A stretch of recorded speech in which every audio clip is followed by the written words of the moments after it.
स्वागत है दोस्तों। आज की कक्षा में मैं डॉक्टर पवन सिंह आज आप लोग के समक्ष उपस्थित हूँ भूगोल की कक्षा में। और आज का जो विषय है, जो आज की कक्षा का विषय वस्तु है, वो है गंगा नदी तंत्र, गंगा रिवर सिस्टम। तो आप लोग जो है अभी बोर्ड के ऊपर जो है एक मैप देख रहे होंगे। ये गंगा नदी तंत्र का एक डिटेल्ड मैप है। और इस मैप में जो भी चीज़ें हैं इस मैप में, मैं उन सबको जो है पूरा एक्सप्लेन करूंगा आपके सामने। उनके जो भी मैं जो भी फैक्ट आपको बताऊंगा, उससे संबंधित जो भी कारण रहेंगे या जो भी इम्पोर्टेंट फैक्ट क्या बोलते एग्ज़ाम के लिए रहेंगे। और मेरा यकीन मानिए, जो आज की ये जो मैं क्लास लूँगा, तो जितने फैक्ट मैं बताऊंगा आपको इस टॉपिक में एग्ज़ाम में प्रश्न 90% वहीं से आते हैं, गंगा नदी तंत्र के। ठीक है, तो टॉपिक को लेके हम लोग आगे बढ़ते हैं।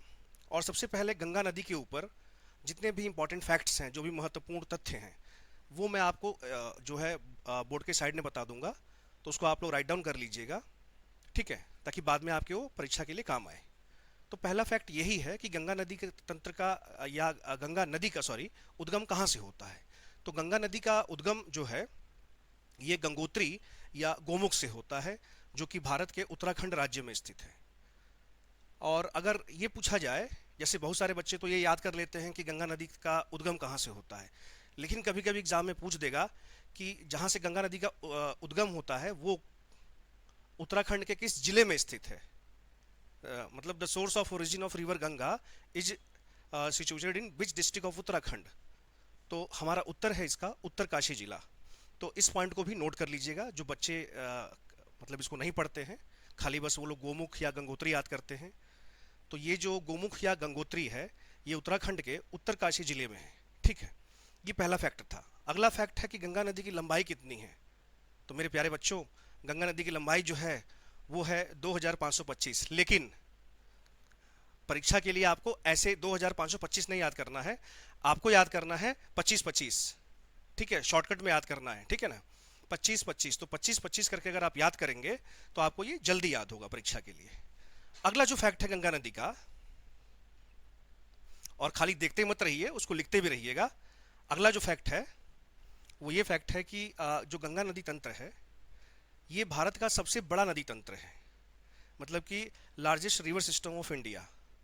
और गंगा नदी का जो बेसिन होता है, बेसिन या गंगा नदी का जो अपवाह क्षेत्र होता है, जिसको हम लोग ड्रेनेज रीजन या एरिया बोलते हैं, या बेसिन भी बोलते हैं उसको, वो कितना है, तो वो है लगभग 9 लाख स्क्वायर किलोमीटर।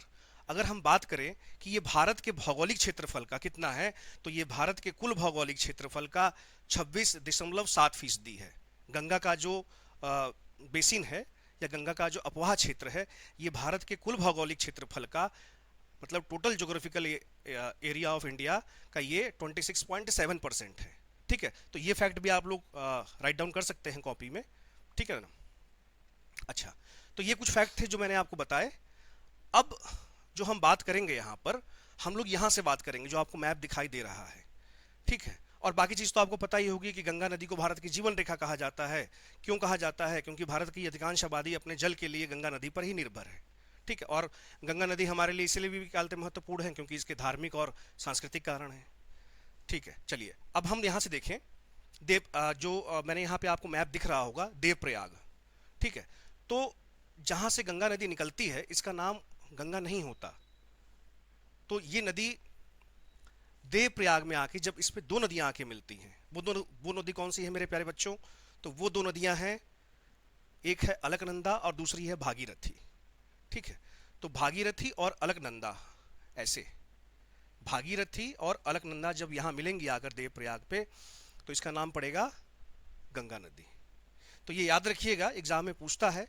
और प्रश्न इसमें दो तरीके से आते हैं कि एक तो जगह का नाम दे देगा देवप्रयाग, कि देवप्रयाग पे निम्न में से कौन सी दो नदियां मिलती हैं, तो ऑप्शन में दे देगा वहां पर, ठीक है, भागीरथी। दूसरा दे देगा भागीरथी एवं अलकनंदा। ठीक है, तो उसी तरह से करके चार ऑप्शन बना देगा। तो ये प्रश्न ये एग्जाम में इंपॉर्टेंट है। या फिर आपको क्या करेगा कि दो नदियों भागीरथी और अलकनंदा का नाम दे देगा, कहेगा कि किस स्थान पे आके मिलती हैं।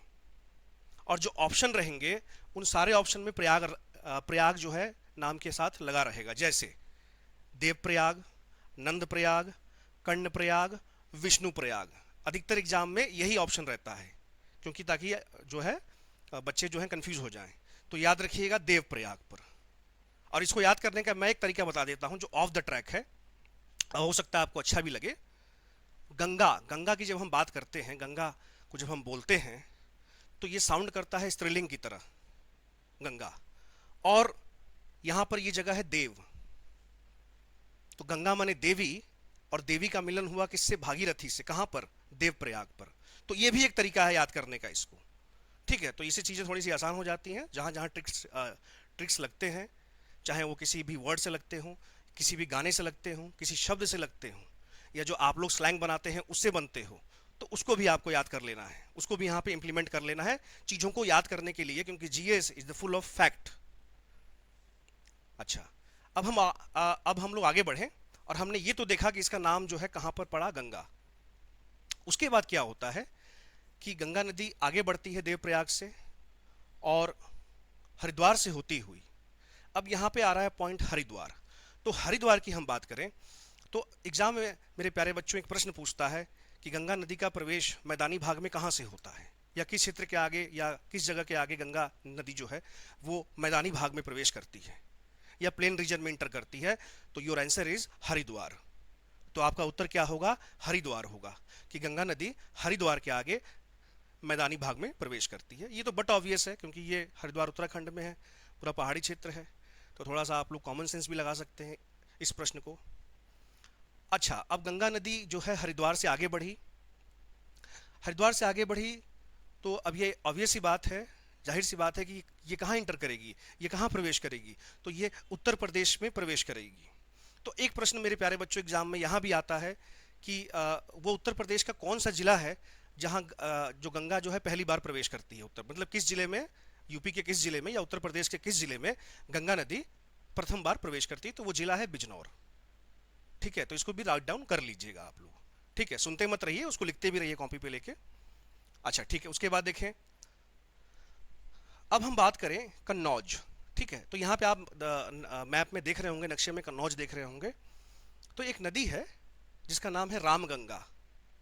ठीक है, तो ये रामगंगा जो नदी है, ये इस पे एक प्रश्न आता है यूपी के एग्जाम में। ये यूपी का मोस्ट इंपॉर्टेंट क्वेश्चन है।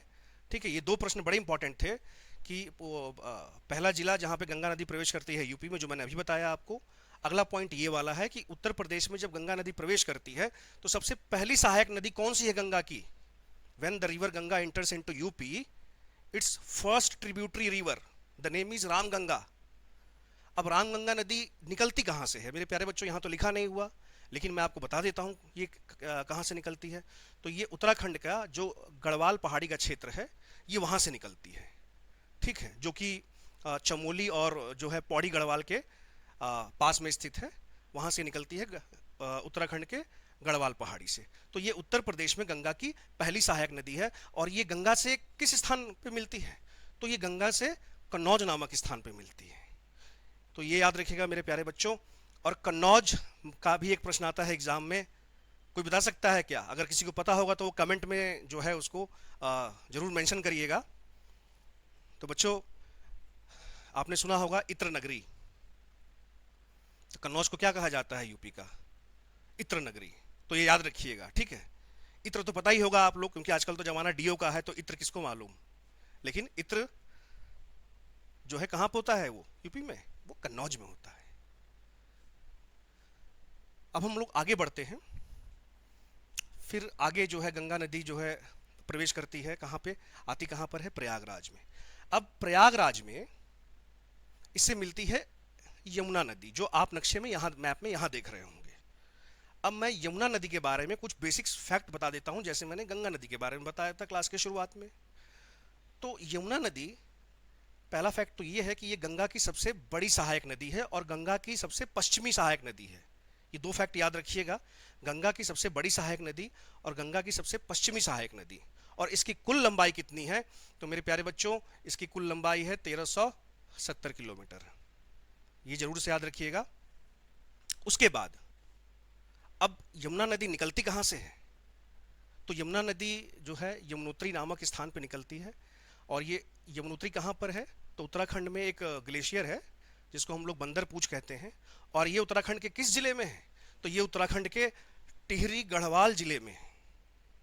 इस फैक्ट को भी याद रखिएगा, ठीक है। तो यमुना की कुल लंबाई 1370 1370 किलोमीटर, ठीक है। और गंगा की सबसे पश्चिमी सहायक नदी और गंगा की सबसे लंबी सहायक नदी, ठीक है ना। तो अब यमुना नदी ऐसे अपना जो है बहते हुए गंगा में मिलने से पहले प्रयागराज में इससे 4 नदियां आके मिलती हैं। आप यहाँ पे नक्शे में देख रहे होंगे। और ये बगल में तो यमुना का पर्यायवाची लिखा है, आप लोगों ने पढ़ा होगा हिंदी व्याकरण में, ठीक है ना, कालिंदी जो यमुना का पर्यायवाची है। खैर, हम अपने पॉइंट पे आते हैं कि यमुना नदी का प्रवेश, जब यमुना नदी मिलती है गंगा नदी से प्रयागराज में, उससे पहले इसमें 4 सहायक नदियां, 4 ट्रिब्यूटरी रिवर्स इसमें जो आके मिलती हैं। वो कौन कौन सी सहायक नदियां हैं वो मैंने यहाँ पे लिखा हुआ है। चंबल, ठीक है, उसके बाद सिंध, उसके बाद बेतवा और केन। अब ये जो चारों नदियां हैं, ये मैप में यहाँ नहीं लिखा हुआ कि ये चंबल जो है ये जो है यमुना से कहाँ मिलती है, उत्तर प्रदेश में। सिंध ये भी यहाँ नहीं लिखा, तो मैं चारों को बता देता हूँ, ठीक है। तो चंबल जो है, चंबल, सिंध, बेतवा, केन, ठीक है। तो चंबल जो है ये यूपी में यमुना यमुना से मिलती है इटावा में, ठीक है। यमुना से मिलती है इटावा नामक जो है स्थान पे। और इटावा के बारे में आपने सुना भी होगा। एक फैक्ट मैं आपको और बता देता हूँ यहाँ, ये क्या था इटावा के बारे में। जहाँ चंबल मिलती है इटावा में यमुना से, वहाँ पे जो है घड़ियाल बहुत पाए जाते हैं और वहाँ पे घड़ियाल सेंचुरी भी है। तो इस फैक्ट को भी आप लोग याद रखिएगा एग्जाम के लिए, ठीक है, पूछ सकता है कभी कभी। अच्छा, उसके बाद है सिंध। तो देखिए, एक फैक्ट और बता दूं जो मैं आपको बताना भूल गया था यहाँ पे, कि सिंध को छोड़कर, ठीक है, सिंध को छोड़कर, ऐसे याद करना है इसको, सिंध को छोड़कर चंबल, बेतवा और केन ये तीनों मध्य प्रदेश से आती हैं, ठीक है। और चंबल नदी आगे जाके कोटा में प्रवेश करती है। आपको पता होगा कि ये कभी कभी एग्जाम में क्वेश्चन पूछता है कि चंबल नदी के किनारे कौन सा शहर है, तो कोटा है। तो चंबल नदी पर जो है कौन सा वो बनाया गया है बांध कोटा में, गांधी सागर बांध। ये भी याद है, ये भी गलती आप लोग याद रखिएगा, परीक्षा की दृष्टि से ये बहुत इंपॉर्टेंट है, बार बार पूछता है गांधी सागर बांध, ठीक है। तो अब हम बात करते हैं सिंध पर। तो सिंध कहाँ मिलती है यमुना से यूपी में, उत्तर प्रदेश में? तो ये मिलती है जालौन में, ठीक है। सिंध कहाँ मिलती है? जालौन में, इसको भी याद रखिएगा। उसके बाद हम बात करें बेतवा की, ठीक है। तो ये बेतवा यहाँ पे लिखा भी है, मध्य प्रदेश विंध्य पर्वत से निकलती है ये। और ये यमुना से मिलती है यूपी में हमीरपुर में, ठीक है, इसको याद रखिएगा, हमीरपुर में। उसके बाद बात करें हम केन, ठीक है। तो केन नदी ये मिलती है यूपी में यमुना से, कहा? बांदा में, ठीक है। यहां पे बांदा में आपको ये मिलती है। अब जब यहां बांदा का जिक्र आया तो बांदा से संबंधित कुछ और चीजें हैं, जैसे मैं अगर कहूं जो यूपी के एग्जाम में आते हैं, जो यूपी स्पेशल के महत्वपूर्ण तथ्य हैं। अगर मैं बांदा की बात करूं तो एक प्रश्न पूछता है कि कालिंजर का किला कहां पर स्थित है। तो कालिंजर का जो किला है वो बांदा में है, ये याद रखिएगा प्यारे बच्चों। अब जिक्र आया कालिंजर के किले का, तो कालिंजर से एक प्रश्न इतिहास में भी पूछता है। आपने नाम सुना होगा शेर शाह सूरी का, जो सासाराम से संबंधित है। तो ये प्रश्न जो है इतिहास में पूछता है कभी कभी कि शेर शाह सूरी की मृत्यु निम्न में से किस अभियान के दौरान हुई? तो कालिंजर अभियान के दौरान, ठीक है। ये प्रश्न इतिहास में खूब पूछता है शेर शाह सूरी से, तो इस फैक्ट को भी याद रखिएगा। और कोशिश ये करिएगा, जैसे आप कोई भी विषय पढ़ रहे हो, ठीक है, भूगोल का पढ़ रहे हो, इतिहास का पढ़ रहे हो, मैथ पढ़ रहे हो, इंग्लिश पढ़ रहे हो, तो विषयों को आपस में जोड़ने का प्रयास करिए। जैसे मैं अभी आपको भूगोल पढ़ा रहा हूँ, लेकिन जहाँ जहाँ कुछ ऐसा जिक्र आता है इतिहास का या विज्ञान का भी जिक्र आएगा, तो मैं आपको बताऊंगा वहाँ पे कि देखो ये इस पोर्शन से साइंस में क्वेश्चन आता है, इस पोर्शन से इतिहास में क्वेश्चन आता है, यहाँ पर भूगोल की कक्षा में या भूगोल के किसी भी चैप्टर से, ठीक है, जो वो फैक्ट जुड़े हुए होंगे। क्लियर है? तो इसको बोलते हैं अंतर्विषयकीय अप्रोच आपको लगाना है अपने पढ़ाई में, अगर कंपटीशन की तैयारी अच्छे से करनी है तो ये मैंने आपको बता दिया कि जो ये चंबल की चारों सहायक नदियां हैं, ये जो है यूपी में कहाँ मिलती हैं यमुना से। ठीक है, इस फैक्ट को जरूर से याद रखिएगा। अब यमुना इन चारों सहायक नदियों का जल लेते हुए कहाँ मिली? गंगा से, प्रयागराज में। ठीक है, और प्रयागराज को तो पता ही है आपको, त्रिवेणी संगम कहा जाता है, गंगा यमुना सरस्वती। ठीक है, एक फैक्ट और मैं आपको बताऊं कि जैसे मैं नाम ले रहा था बार बार, कर्ण प्रयाग, देव प्रयाग, प्रयागराज, तो ये जो प्रयाग शब्द है, प्रयाग शब्द, इसका मतलब क्या है? तो प्रयाग का मतलब होता है जहां पे एक से ज्यादा नदियां आके मिले। ठीक है, जैसे है देव प्रयाग, जैसे है प्रयागराज, तो यहां पर नदियां आके मिल रही हैं एक से ज्यादा, तो उन स्थानों के नाम के साथ क्या जुड़ा हुआ है? प्रयाग। इस फैक्ट को भी आप लोग याद रखिएगा। ठीक है, अगला फैक्ट हम लोग देखते हैं, आगे बढ़ते हैं। अब जो है प्रयागराज से आगे गंगा नदी जो है आगे बढ़ी और जो है बनारस में प्रवेश की। उससे पहले गंगा की एक सहायक नदी है, आपने देख रहे होंगे ऊपर स्क्रीन पर, बोर्ड पर, गोमती नदी। गोमती नदी से भी यूपी के एग्जाम में अक्सर प्रश्न पूछा गया है, चाहे वो यूपी पीसीएस प्रारंभिक परीक्षा हो, आरओ प्री मेंस हो, या यूपी ट्रिपल एससी की कोई परीक्षा हो, वहां से भी प्रश्न यहां से बराबर पूछे जाते हैं। जैसे कि गंगा की वो एकमात्र सहायक नदी जिसका उद्गम मैदानी क्षेत्र से होता है, the only tributary of river Ganga which originate from plain region, then your answer is Gomti river.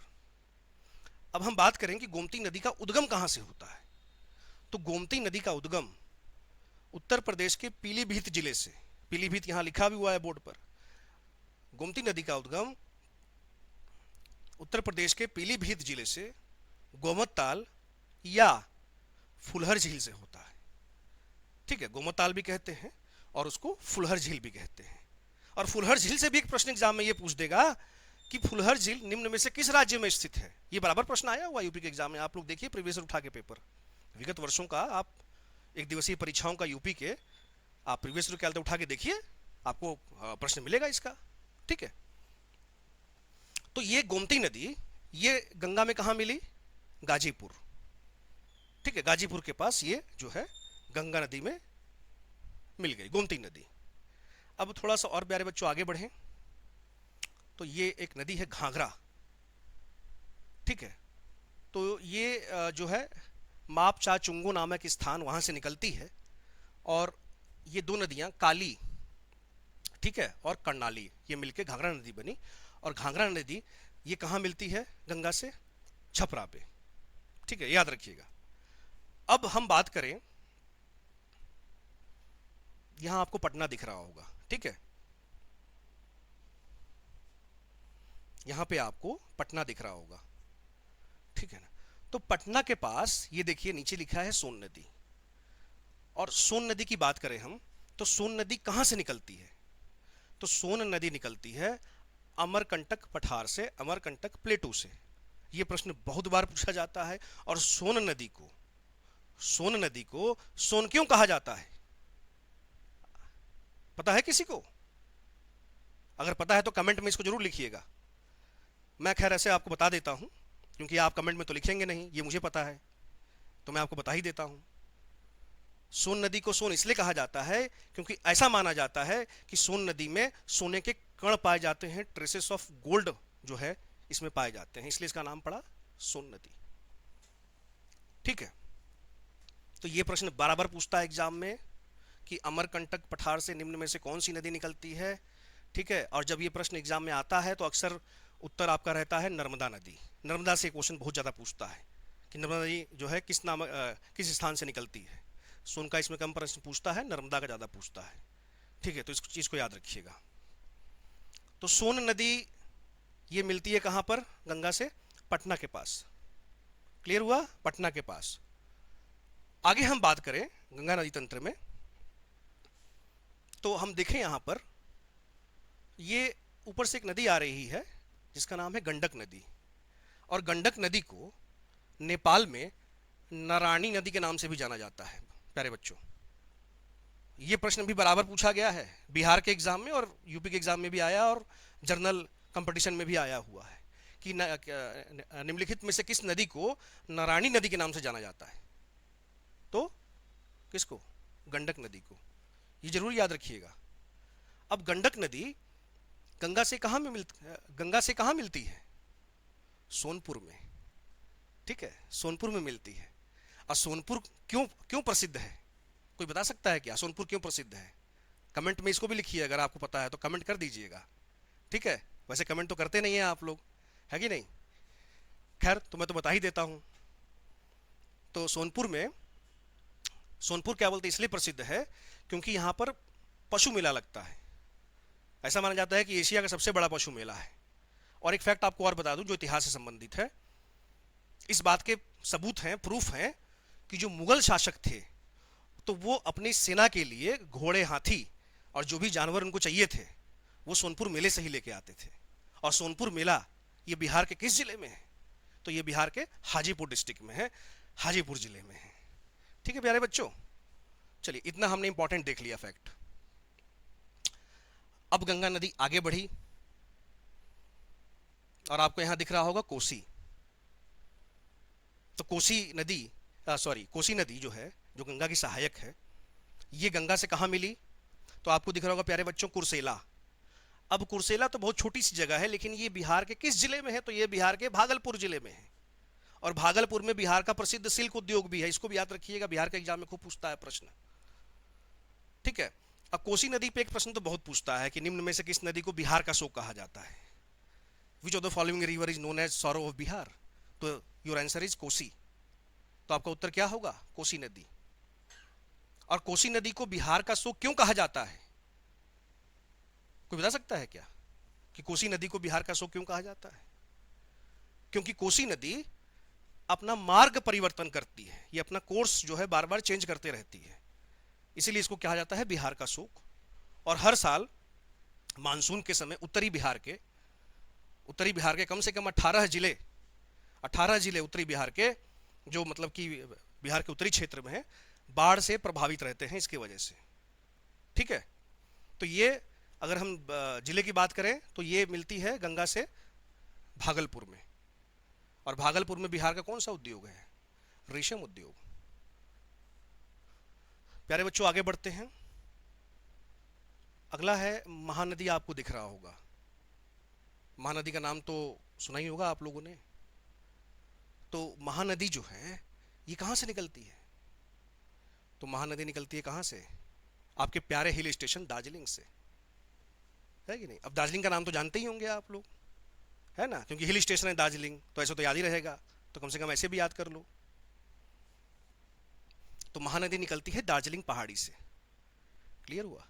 और अगर प्रश्न पूछे प्यारे बच्चों कि भारत में गंगा की अंतिम सहायक नदी कौन सी है, which of the following river is the last tributary river of Ganga in India, तो then your answer is Mahanadi. Clear हुआ? और ये पश्चिम बंगाल में एक जगह है फरक्का, जहां पे फरक्का बैराज भी है, फरक्का बांध जिसको बोलते हैं, फरक्का बैराज, उससे थोड़ा सा पहले ये मिलती है गंगा में। ठीक है। और ठीक उसी समय कलकत्ता से होते हुए कौन सी नदी आती है जी? हुगली नदी। अब जब हुगली नदी का यहां जिक्र आया तो हुगली नदी से संबंधित जो है मैं आपको एक फैक्ट बता देता हूं। भारत में किस नदी के किनारे या किस नदी के अपवाह क्षेत्र में सबसे ज्यादा जूट की खेती होती है, जूट पैदावार होता है? तो वो हुगली नदी। इस फैक्ट को याद रखिएगा। ठीक है। तो ये जो है कलकत्ता से होते हुए हुगली नदी आई।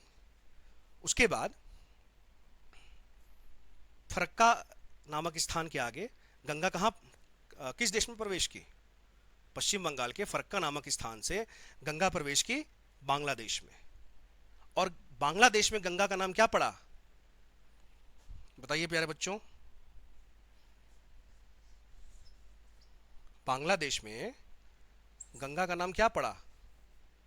मैं यहां पे लिख देता हूं।